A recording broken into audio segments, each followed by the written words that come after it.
What's up, everyone? It's Teague from Battle City Games, and it's Lightning Overdrive month. That's right, Lightning Overdrive just dropped, and we're going to be bringing you deck profiles all month long. Every week, we're going to have brand new Lightning Overdrive profiles, openings, tech talk, everything for you guys over the course of this next month, leading all the way up to the launch of King's Court in July. So, to get things started, I thought that we would talk about a deck that got its second wave of support in this set and finally came into a playable status. And that deck is SForce. We got several new SForce cards in this set that really make the deck able to compete and put up some pretty cool boards. So today, let's go ahead and dive on in and see what this deck is about now. Gonna move these out of the way. And of course, we're gonna get started with 3 of the brand new SForce Edge Razor. This is a great starter deck, or starter card for the deck that we got to see out of Lightning Overdrive that says when he is normal or special summoned, you get to special summon an SForce monster from your hand. And there's no level restriction on that, so you can bring out any of your SForce monsters. And then in addition, your opponent can't use monsters in the same column as your SForce monsters to link summon any Link 3 or higher monsters. So if you put any of your SForce monsters in front of the extra monster zone, your opponent's going to be limited to going into Link 2s in those zones. And then obviously any other monster zones that you may have SForce monsters in. Moving on from there, we have triple SForce Rappa Chiamaru. She came out in Blazing Vortex, obviously. And she has the ability that each of your opponent's monsters in the same column as one of your SForce monsters can only target that monster for attacks. So if you put an SForce monster in front of one of your opponent's monsters, they're going to be stuck targeting that monster. Or if they mess up and summon a monster directly in front of one of your SForce monsters that they may not have wanted to attack, they will still be forced to attack that monster due to Chiamaru.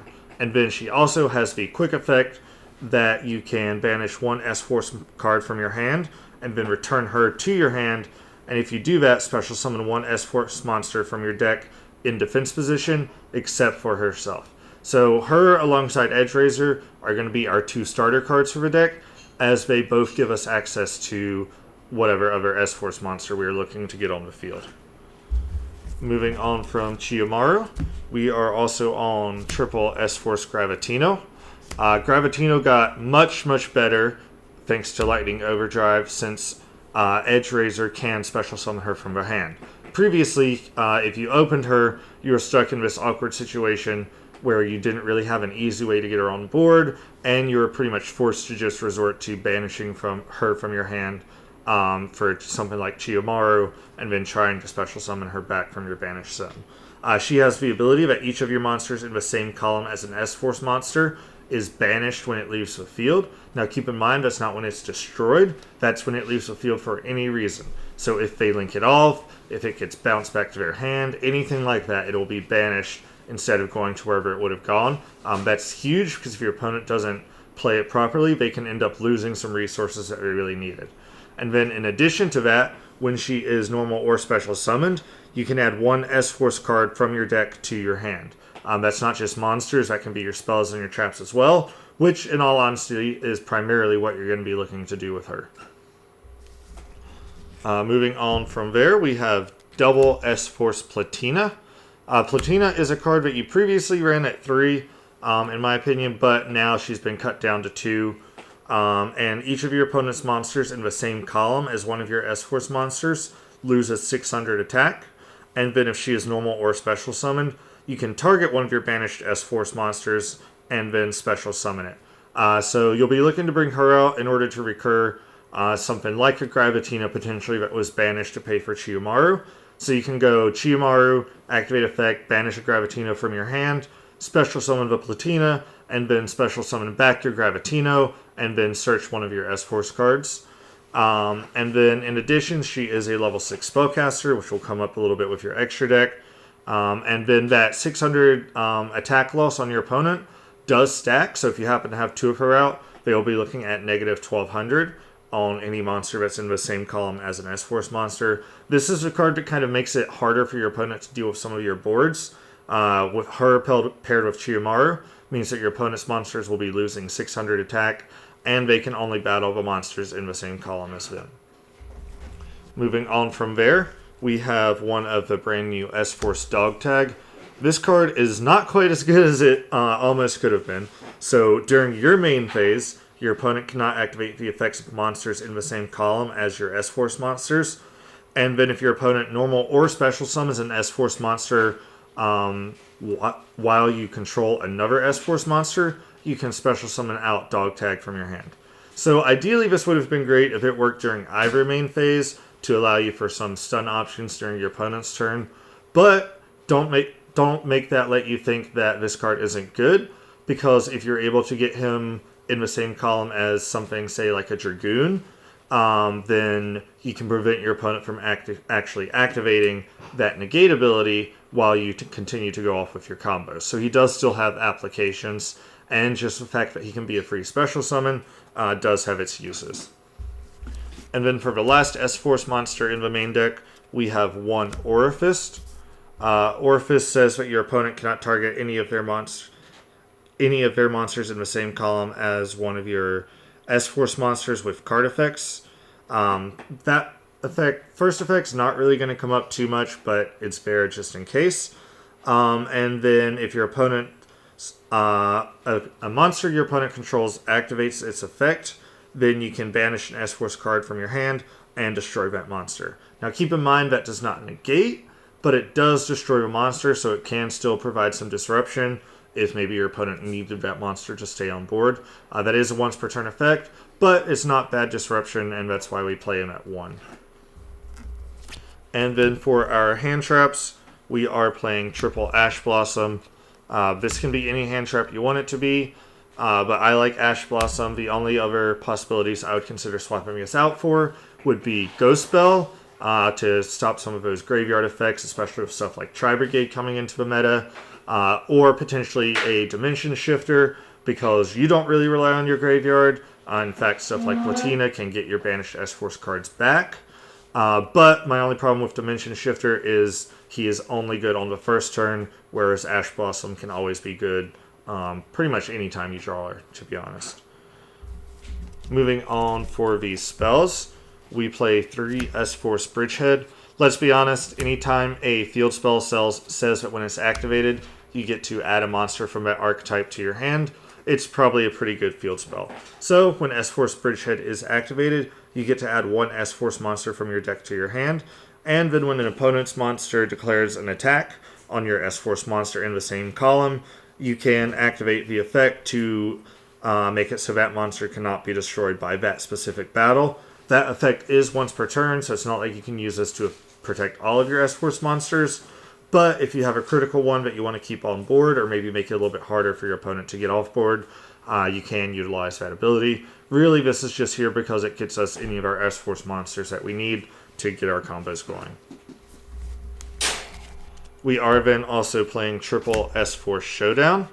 This card is another card that also got a lot better with the addition of stuff like Edge Razor, just because we have more targets to use its effect for. It's a quick play spell that says we can special summon an SForce monster from our hand in defense position, or we can target an SForce monster in our graveyard and add it to our hand. So it's either an extender or some recursion for later in the game. Maybe if we need to get something like a Edge Razor or a Gravatino back out to our hand in order to summon again.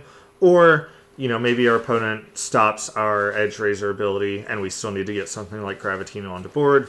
We can use Showdown to make that happen. Now, SForce is a deck that functions primarily for its main deck monsters, so we are able to play triple Pot of Extravagance.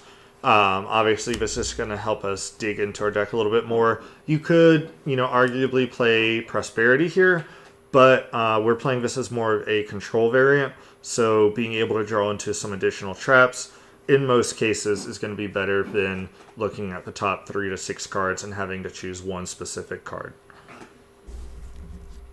From there, we have 1 Terraforming and 1 Reinforcement of the Army. Terraforming is obviously just here to get us to our Bridgehead faster, and Reinforcement of the Army searches our Rapid Chiamaru, which is one of our best starter cards, so that's something we definitely want to see in our hand as soon as possible. Now moving on into the traps, we play 3 of the brand new SForce Chase. This is what really makes the deck kind of able to compete as a stun variant now. This card says that we target face-up cards our opponent controls up to the number of SForce monsters we control with different names, and then return them to the hand. And then if an SForce monster we control would activate its effect to banish a card from hand, we can banish SForce Chase from our graveyard instead. So this card serves 2 very important functions. First off, that bounce effect is great. You will usually easily end your turn with 2 to 3 SForce monsters on your board, meaning that you can wait for your opponent to get a couple of cards on board, and then use Chase to bounce them all back. And remember, if you have that Gravatino on board, you are actually banishing all 3, which is even better. And then that second ability really comes up once you get strapped for resources, maybe a little bit later in the game. If you want to activate something like Chiamaru, but don't have the card in hand, you can always banish the Chase from your graveyard instead. Now some tech that I'm playing in here that I haven't seen too many people mess with this deck is triple There Can Be Only One. Fun fact, if you didn't notice earlier, all of our main deck SForce monsters are different types, except for Edgeraiser and Orifice, which are both Cybers. But other than that, they are all going to be different types, which means that we can activate There Can Be Only One to punish our opponent while letting us play freely. This is just a great stun card. So many decks nowadays focus on one type, such as, something like Dragon Link or Zodiac, with a lot of them being Beast Warriors, that There Can Be Only One can be a great stun option. And since it forces our opponent to send cards to the graveyard if they already control more than one card of the same type when we activate it, even if we don't go first, because this can still be a great option to clear out our opponent's board going second. And then for our other trap, we are playing triple Infinite Impermanence. I really like Impermanence in the format in general right now, but just the fact that it is good going first or second is always great to have. And then, of course, if we don't really care about our extra deck, we are going to be playing Dogmatica Punishment. This is one of the best removal traps in the game, in my opinion, right now, as long as you don't need your extra deck, because when we get to send the card from our extra deck to the graveyard to target a monster our opponent controls and destroy it, and then, of course, if you send an Elder Entity or a Fossil Skull Warrior, that can give you an additional pop, so Dogmatica becomes a 1 for 2. And then for our last 2 traps, we have one SForce Specimen and the spicy Macrocosmos. So Specimen says that if our opponent controls a monster, we get to target one of our SForce monsters that is banished or in our graveyard, special summon it to the same column as that monster, and then we can banish it from our graveyard to target an SForce monster we control and move it to another of our main monster zones. So that first effect just gives us some nice recursion for a little bit later in the game. We can always get something back out to our board. And the second effect, since our SForce monsters do affect the columns they're in, allows us to move things around a little bit. So maybe if we need to move a Platino to a specific zone to reduce our opponent's monster's attack, or maybe we want to swap the monster our opponent is able to attack, we can use Specimen to move our cards around. And then, like I said earlier, we don't care too much about what goes to our graveyard outside of our SForce Chase. So being able to set up the Macrocosmos in order to get the punish on decks like Zodiac Tri-Brigade or anything else that needs to utilize its graveyard is a great option. So that's going to do it for the main deck, guys. We are at 40 cards to maximize consistency. Moving on into the extra deck, we'll go through this pretty quickly. We have triple SForce Justify. This is the primary card in your extra deck you care about, since it is your SForce boss monster. He takes 3 effect monsters to summon, including 1 SForce monster, and you cannot summon monsters to the zones this card points to.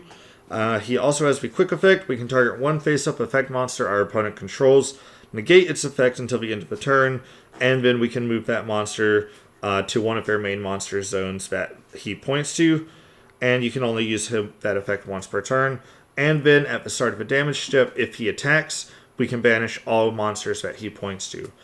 So he does give us some negation in theme, and then that ability to banish anything he points to when he attacks can be a great way of clearing some stuff out. So maybe you negate something on your opponent's turn, move it to a zone he points to, and then negate something on your turn, move it, and then when he attacks, you'll get to banish both. And keep in mind, he's also going to stack with any of your other S-Force effects to really get some good effects going there. Moving on to the rest of our Link monsters. For our Link 2s, we have one IP Masquerena and one Nightmare Phoenix. These are just some utility options. Nightmare Phoenix is obviously good for a spell and trap pop. And Masquerena, because it is so easy for us to put multiple monsters on board, we can make her pretty easily in order to make some plays in our opponent's turn. And fun fact, she is featured on SForce Chase, so she is kind of in universe for the deck. For our Link 3, we have Nightmare Unicorn. This is just here to function with the IP Masquerena. Again, we can go into it on our opponent's turn to spin something. For our Link 4s, we have one Apollosa, one Mech Knight Crusadia Avermax, and one Access Code Talker. Apollosa, like I just mentioned, it's pretty easy for us to put multiple monsters on board, so if nothing else, we can always get into a 3 or 4 negate Apollosa. Avermax, I'm a big fan of this card on any extra deck playing IP Masquerena, since if you make him alongside or utilizing her, he becomes extremely difficult for your opponent to deal with, and in some cases can just win you the game outright. And then Access Code Talker, of course, for the OTK potential. Never hurts to have him available in your extra deck. We are actually playing one Exceed monster in this deck. That is Norito, the Moral Leader. Just takes 2 level 6 spellcaster monsters to make, and it is a quick effect spell or trap negate. Probably not going to come up too often, but since Platina is a level 6 spellcaster, might as well have it just in case you are able to get 2 of her on board. You can turn her into a spell or trap negate. And then, of course, since we're playing Punishment, we have triple Elder Entity Nis, and then double Fossil Skull Warrior Knight. These are our options to send off a punishment. During our opponent's turn, we're going to be looking to send the Is in most cases, since she will automatically trigger in order to pop a second card. And then during our turn, we can send the Skull Knight, since we can then go ahead and banish him to pop an additional card. We play 3 and 2 just to maximize our chances of having some remaining after we activate Extravagance. You could play 1 Fossil Warrior Skull Knight, but if it gets banished off Extravagance, you're going to limit your options a little bit. So having the second one just reduces those odds a little bit. So that's going to do it for the profile, guys. Like I said, I think SForce is actually in a really good place post-Lightning Overdrive. But let me know what you think about the deck. And then, of course, like I said, we got so many new decks coming out of Lightning Overdrive. Let us know down in the comments what are some of your favorite ones to see out of this set. Maybe give us some ideas for some upcoming profiles you'd like us to do. And as always, if you enjoyed the video, make sure you hit that like button. And don't forget to subscribe, because like I said, we will have new content from Lightning Overdrive coming to you for this entire month of June. Until next time, I'm Teague with Battle City Games.